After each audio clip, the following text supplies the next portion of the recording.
क्लेशनाशाय गोविन्दाय नमो नमः।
श्री राधा श्री राधा श्री राधा श्री राधा श्री राधा राधा राधा श्री राधा।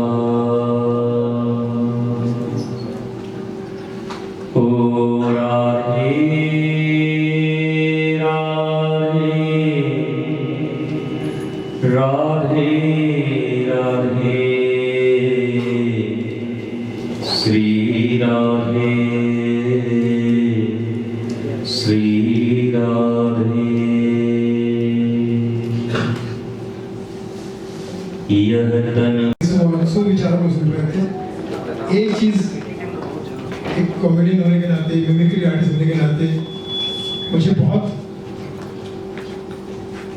आकर्षित कर रही थी आपकी बातें, वो ये कि आपकी आवाज बहुत ही खूबसूरत आवाज, और मैं समझता हूँ कि आवाज जो आपकी खूबसूरत आवाज है, इससे पूरी दुनिया आपकी तरफ मोहित हो रही है।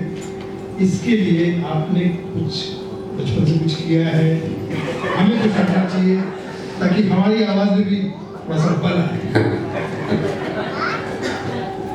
मैं समझता हूँ श्रीमान सुनील पाल जी, जिन्होंने भारत को बहुत एंटरटेन किया है, ऐसे गंभीरतम अवस्था में जब चारों तरफ तनाव हो, ये हो, इन्होंने लोगों को हंसने का अवसर दिया है। अभी बात अलग है कि उन्होंने अवसर तो दिया, पर उतनी ही देर तक लोग हंसे। बाद में फिर अपने मोड में आके लंबा घूमने तो एवं ने एक अवसर जरूर दिया है और उस अवसर को हम लगातार कैसे कैरी ऑन कर सकते हैं, उसी का नाम स्पिरिचुअलिज्म है। और मैंने अपनी आवाज़ पर कभी कोई मेहनत नहीं की है, मुझे लगता है ईश्वर ने ऐसा ही दिया है और ऐसे ही दिल से बोलता हूँ, हृदय से बोलता हूँ, जो कुछ बोलता हूँ बिना किसी लालसा के।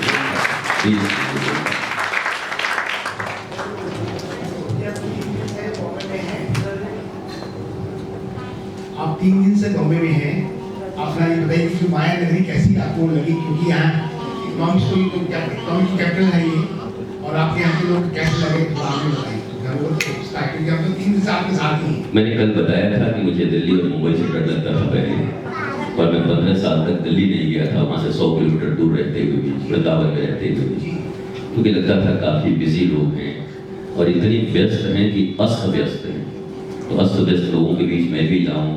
लेकिन ये मुंबई माया नगरी है और माया नगरी का अर्थ होता है माया भगवान की दासी है, भगवान को मायापति कहते हैं। तो माया नगरी में रहने वाले लोग अगर मायापति से अपना रिश्ता जोड़ दें तो ये माया उनके जीवन को और बदल देगी, आनंदित कर देगी। बस मायापति से रिश्ता हो जाए। जी जरूर।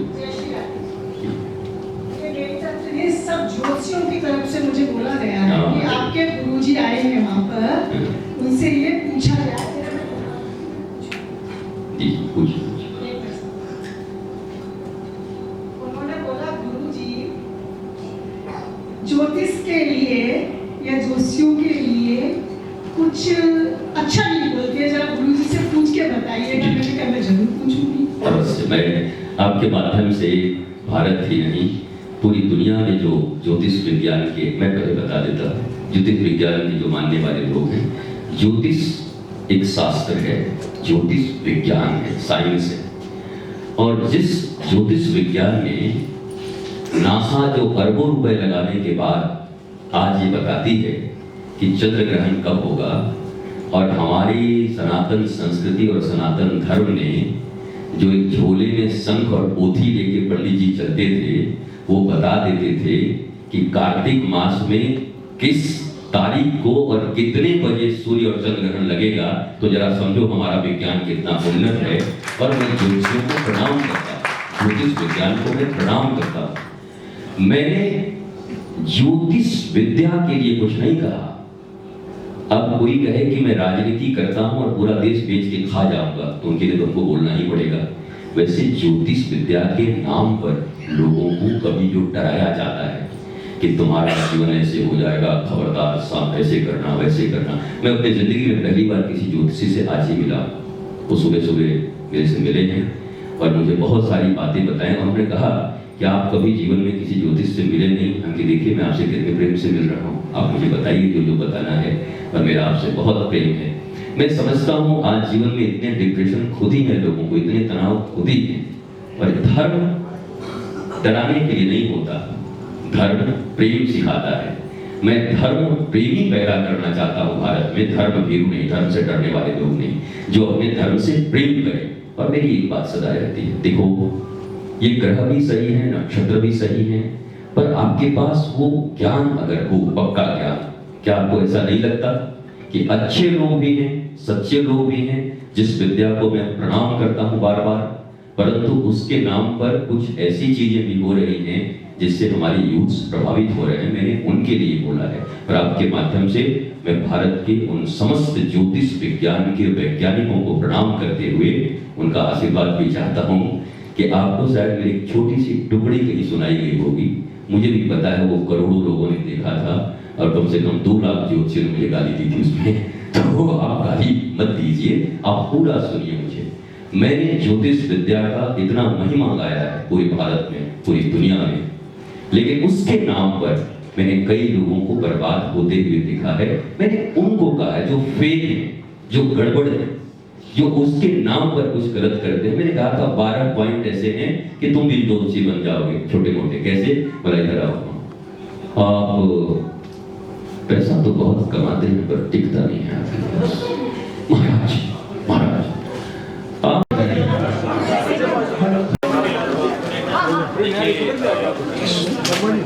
हम मुंबई आए हैं और मुंबई आने के बाद मुंबई भारत की आर्थिक राजधानी है और यहाँ के लोग बहुत प्यारे हैं, बहुत अच्छे हैं। भागदौड़ की ज़िंदगी में उनके जीवन में बहुत सारे तनाव हैं, डिप्रेशन है। स्पिरिचुअलिज्म के माध्यम से, आध्यात्म के माध्यम से, बिना किसी दवाई के सबसे बड़ा मेडिसिन है हमारा आत्मबल, हमारा स्पिरिचुअलिज्म। उसके माध्यम से मुंबई कर जितने हैं, मुंबई के लोग हैं, वो तनाव रहित जिंदगी जिए और भारत के उत्थान में अपना योगदान बहुत ज़्यादा दे। इसके लिए मैं मुंबई के दौरे पर 3 दिन के लिए आया हूँ। आज यहाँ पर मेरा कार्यक्रम था, हमने लोगों को संबोधित किया है। मुझे विश्वास है कि लोग आनंदित होंगे, सफल होंगे और भारत की उन्नति में अपना योगदान देंगे। सर, इन दिनों हम देख रहे हैं कि लोग डिप्रेशन में जा रहे हैं, बहुत सारी चीज़ें चल रही है लोगों के साथ। सर, क्या मैसेज होगा आपकी तरफ से कि लोग पॉजिटिव फील करें? देखिए, जो प्राप्त है वही पर्याप्त है, नहीं तो सर्वत्र दुख व्याप्त है। एक दृष्टि भगवान राम की है, जो कहते हैं कि जो मेरा है वो सबसे सुंदर है, और एक दृष्टि रावण की है, जो कहता है जितना सुंदर है वो सब मेरा होना चाहिए। तो जो लोग रावण की दृष्टि से जिएंगे उनको तनाव होगा, जो भगवान राम की दृष्टि से जिएंगे उनके तनाव कम होंगे और वो आनंद में जिएंगे। सर, रामनवमी भी आने वाली है अभी, क्या कहना चाहेंगे सर अयोध्या में राम मंदिर? देखिए, ये वर्ष तो भारत के लिए और पूरी दुनिया के लिए श्रेष्ठ है। 500 वर्षों से खोई हुई भारतीय अस्मिता को 22 जनवरी को प्राप्त किया गया। अयोध्या में श्री राम मंदिर का प्राण प्रतिष्ठा हुआ। अब सब लोग, भगवान राम का जन्म तो हर बार आता है, लेकिन हमारे हृदय में जन्म नहीं। अब तक पांडालों में जन्म ले रहे हैं। जब हमारे हृदय में भगवान राम का जन्म होगा, आचरण आएंगे, तो भारत राम राज्य की ओर जाएगा। मथुरा और काशी में कुछ कहना चाहेंगे? सारे तीर्थ धाम आपके चरणों में, हे गुरुदेव प्रणाम आपके चरणों में। सारे तीर्थ धाम आपके चरणों में, हे गुरुदेव प्रणाम आपके चरणों में। गुरुर् ब्रह्मा गुरुर् विष्णु गुरुर्देवो महेश्वरा, गुरु साक्षात् परम ब्रह्म तस्मै श्री गुरुवे नमः। तस्मै श्री गुरुवे नमः। तस्मै श्री गुरुवे नमः।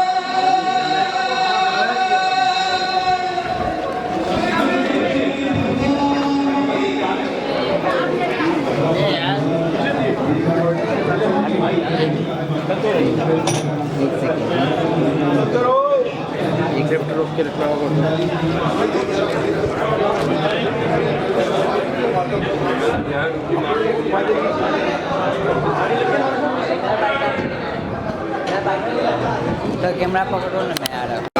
और गौ गाय भारती जिन्होंने ये कार्यक्रम का आयोजन किया, क्या कुछ कहना चाहेंगे?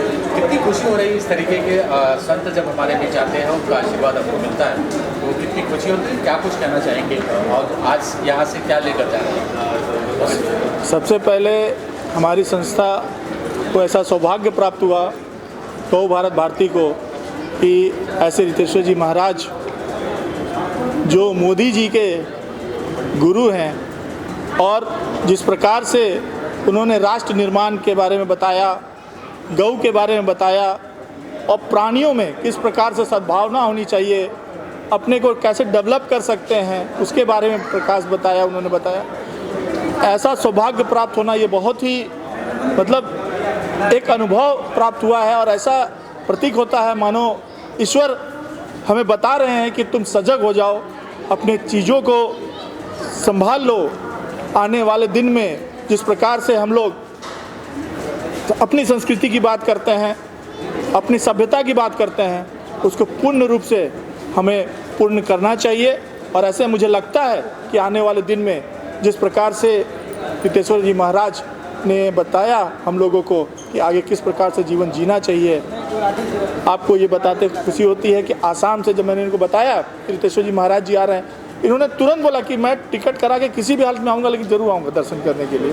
तो ऐसा उनका स्वभाव है, ऐसा उनका विचार है और उनके विचार को सुनने के लिए लोग भारतवर्ष के कोने कोने से लोग आते हैं और आज मैं बहुत अपने आप को गौरवान्वित महसूस कर रहा हूँ कि आज उनका प्रवचन मुझे भी सुनने को मिला और मैं भी उनसे बहुत लाभान्वित हुआ।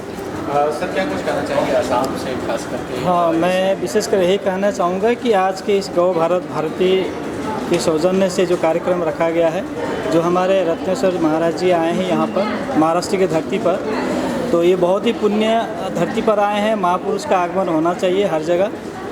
और मैं विशेषकर यही कहना चाहूँगा कि कहते हैं आग लगी आकाश में झरझर परे अंगार, संत न होते जगत में तो जल मरता संसार। कहने का मतलब आग लगी आकाश में, मतलब आग मतलब हमारे इस मस्तक को कहा गया है। तो संसार आज त्राहिमाम है, संत न होते जगत में तो जल मरता ये संसार।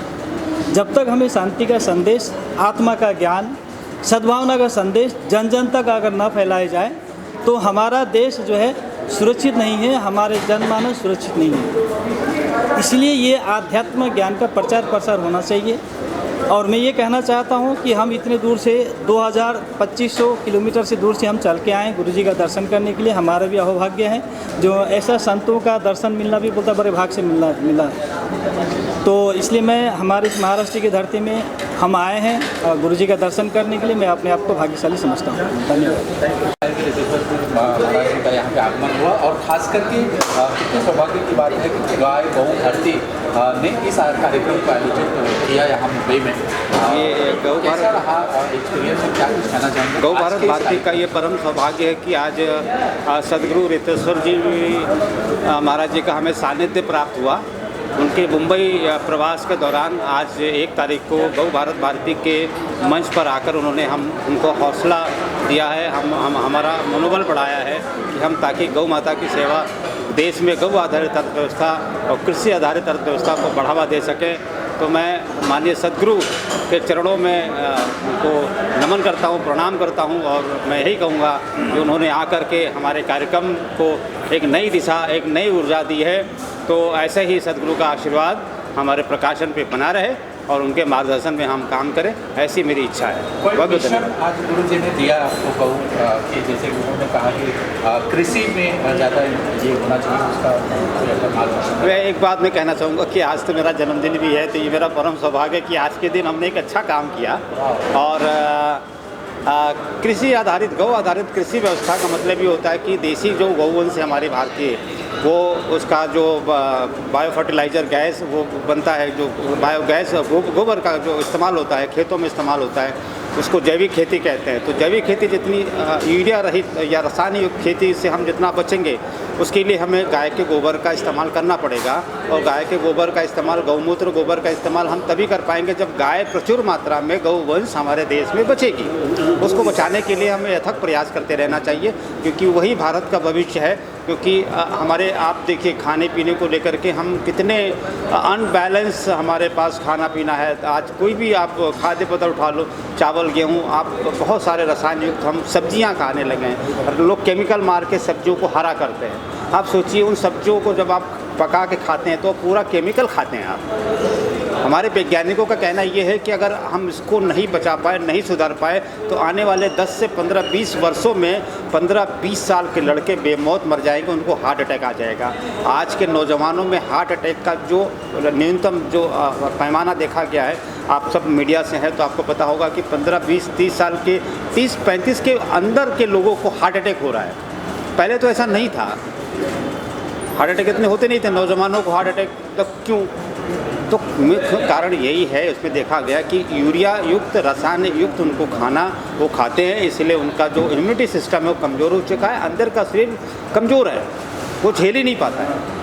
हमारी जन्म जो है, मैं 76 का हूँ, तो हम 70 के दशक में पैदा हुए। तो हमारे घर में गाय होती थी, तो हमारी दादी हमको दूध, गाय का ओरिजिनल दूध पिलाती थी, कच्चा दूध। तो थोड़े हम हट्टे कट्टे, अभी तक आई एम रनिंग 47, अभी 48 लग गया मेरा, तो हम चल रहे हैं। लेकिन एक वक्त आने वाले टाइम पे ये बड़ी स्थितियाँ खतरनाक होने वाली है। इसके लिए गौ आधारित खेती, जैविक खेती, ऑर्गेनिक फार्मिंग हमें करना चाहिए और उसका भोजन हमारे घर में जाएगा तो हम जीवित रह पाएंगे। मैं यही कहूँगा। और आज सदगुरु जी ने हमारे कार्यक्रम में हमको आके आशीर्वाद दिया, मैं उनको बहुत बहुत धन्यवाद करता हूँ। धन्यवाद धन्यवाद। मैं दीपक देसाई। दीपक जी क्या कुछ कहना चाहेंगे रितेश्वर जी महाराज के हाथों को सम्मानित किया आज गौ भारत भारतीय के सबसे पहले तो मैं संजय अमान जी का बहुत आभारी हूँ कि उन्होंने ये मौका दिया गुरु जी को मिलने का, उनका सानिध्य पाने का। और सच में उनको देख के मैं मंत्रमुग्ध हो गया और इतनी सुंदर वाणी और इतना सुंदर संदेश उन्होंने दिया कि सीधा दिल में उतर गया। और बहुत ज्ञानी है, भगवान के बहुत नज़दीक है और उन्होंने बहुत अच्छा संदेश दिया हमको। और संजय अमान जी को मैं बहुत आभारी हूँ। मेरे को अभी पता चला कि उनका जन्मदिन है, तो उनका जन्मदिन की भी बधाइयाँ दे रहा हूँ और यही संदेश के साथ मैं आप सबका आभारी हूँ। थैंक यू दीपक जी, शुभकामनाएं आपको। और बड़ा ही सुंदर कार्यक्रम रहा रितेश्वर जी महाराज जी का मुंबई में आगमन हुआ, भजन से आपने मंत्रमुग्ध कर दिया लोगों को। क्या कुछ कहना चाहेंगे, कितनी खुशी की बात होती है इस तरीके का जब कार्यक्रम में, और खास करके रितेश्वर जी महाराज का मुंबई आगमन में? कहते हैं कि प्रात काल उठ के रघुनाथा, मात पितहि गुरु ना वही माथा, राम सिया राम जय जय राम। गुरु का जो दर्जा होता है, जो पदवी होती है, वो सबसे बड़ी होती है। कहते हैं गुरु गोविंद दो खड़े काके लागू पाए। सबसे बड़े गुरु होते हैं जो ईश्वर के बारे में बताते हैं हमें। और आज हमें मौका मिला सद्गुरु रितेश्वर जी का स्वागत करने का, उसके लिए मैं अपने आप को बहुत सौभाग्यशाली समझता हूँ। और गौ गाय भारती ने इस कार्यक्रम का आयोजन किया, साथ में मधुर फिल्म भी था जी। क्या कुछ कहना चाहेंगे, कैसा रहा एक्सपीरियंस और कितनी कठिनाई की चैलेंज था, क्या कुछ? देखिए, कठिनाइयाँ तो रहती हैं, हर समय रहती हैं, हर वक्त रहती हैं। जब ये हमारे सामने आया कि हमें रितेश्वर जी का स्वागत करना है, तो हमने संजय अमान जी से बात की, गौ भारत भारती के जो एडिटर हैं, चीफ हैं, तो उन्होंने, वो मेरे दोस्त हैं, उन्होंने सहर्ष स्वीकार किया और लगातार उन्होंने तैयारियां की। बहुत खूबसूरत तैयारी संजय अमान जी ने की और उसके बाद आप सब लोगों ने देखा ही कि अच्छे से कार्यक्रम हो गया। धन्यवाद, थैंक यू।